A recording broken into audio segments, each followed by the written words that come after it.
Φίλοι και συμπολίτες μου, σας χαιρετώ. Το ταξίδι μας στις Βρυξέλλες έφτασε στο τέλος του. Επιστρέψαμε πίσω στην Κύπρο χθες η ώρα 11 το βράδυ.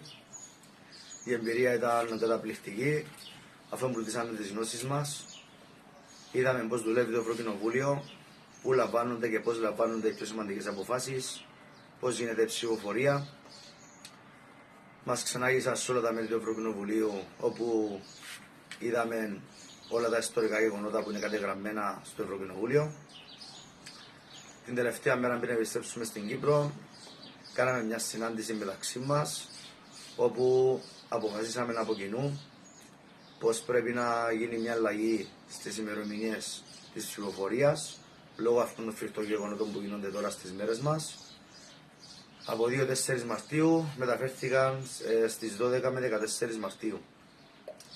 Αυτή η απόφαση θεωρώ πως είναι σωστή, κατά τη δική μου άποψη, γιατί πάνω απ' όλα πρέπει να σεβαστούμε αυτά που γίνονται στον κόσμο μας και να δώσουμε προτεραιότητα σε αυτά, και ελπίζοντας πως μέχρι την ψηφοφορία θα υπάρξει ειρήνη στον κόσμο μας.